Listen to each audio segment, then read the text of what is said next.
بسم الله، السلام عليكم ورحمة الله وبركاته. فيديو جديد، حلقة جديدة ونوع جديد من الفيديوهات اللي أنا هقدمها، وهتبقى ممكن إن شاء الله لو الفيديو ده عجبكم هنعمل منه سلسلة.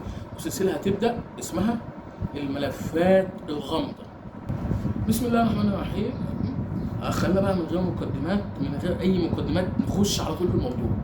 حضرتك أنت ممكن تخيلت في يوم من الأيام إن ممكن الاعاصير والزلازل اللي حصلت دي واللي دمرت بيوت، هل هي ممكن بشيء مش طبيعي؟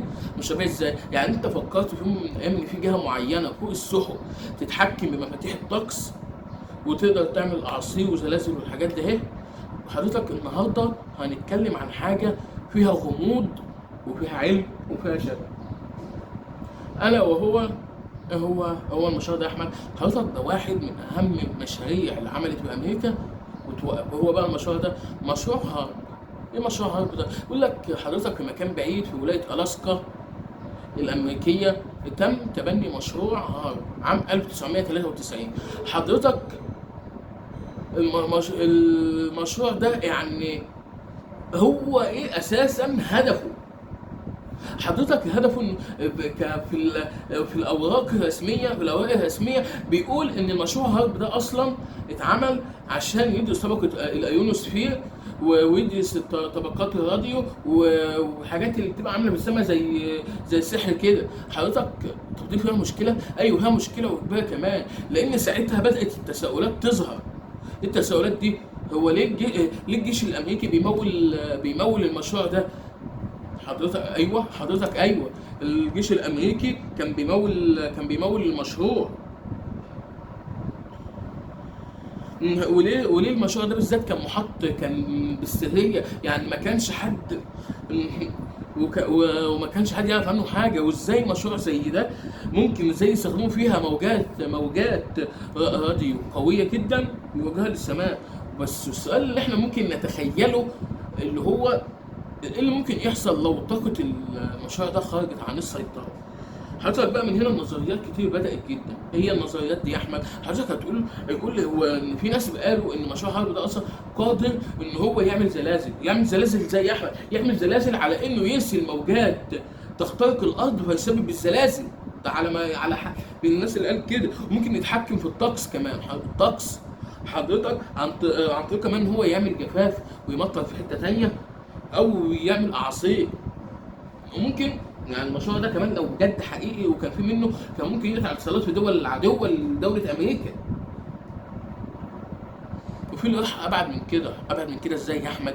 انه بيقول ان مشروع هارب ده بيتحكم في عقول الناس. حضرتك طب احنا نصدق الكلام ده؟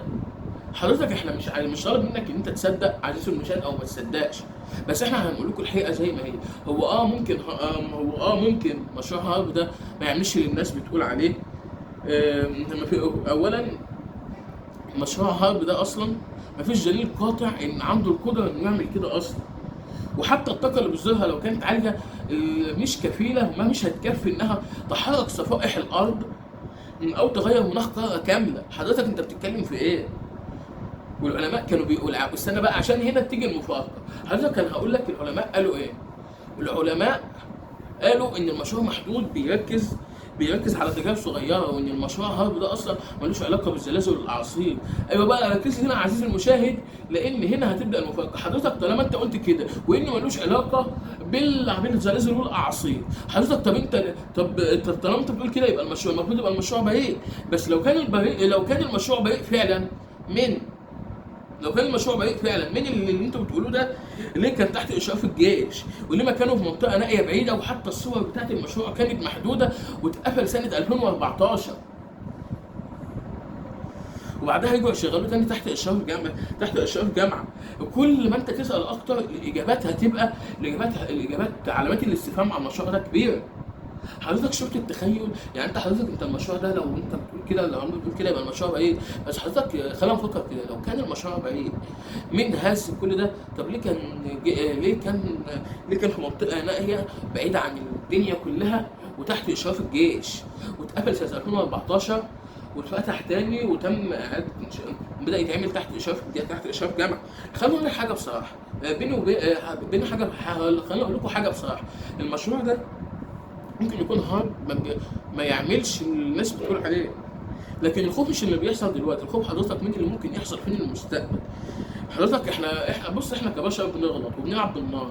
احنا ممكن يعني زي ما بنلعب بالنار، يعني احنا ممكن نستخدم الحاجات دي مره باسم العلم، مره باسم التقدم، مره تحت ستار الدفاع عن النفس. حضرتك بس فين الحد الفاصل بين المعرفه وبين الغطرسه؟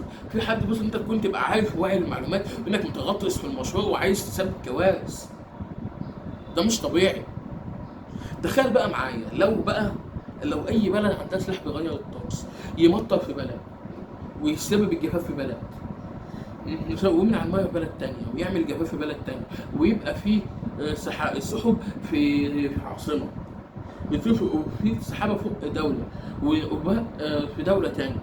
حتى تفتكروا البشر هيمسكوا احنا كبشر هنقدر نمسك نفسنا، ولا هيسيطر علينا الجشع والطمع، وهنعوز بالمشروع ده او الاختراع ده نتحكم في العالم بسبب طمعنا وغطرستنا.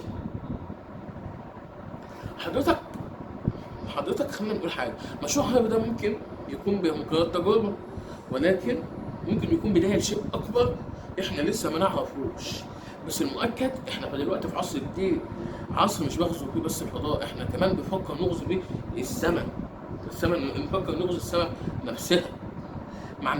في النهايه بقى عايز اقول لك السؤال الكبير: هل الانسان ممكن فعلا يكون هو السبب في تغيير المناخ والاقدار اللي طوقه ويوم مسؤول عن؟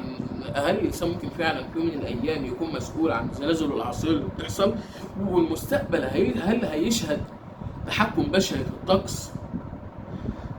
تحكم بشري في الطقس وزي غضب الطبيعه حضرتك، ولا دي بس مجرد خيالات وخوف من المجهول؟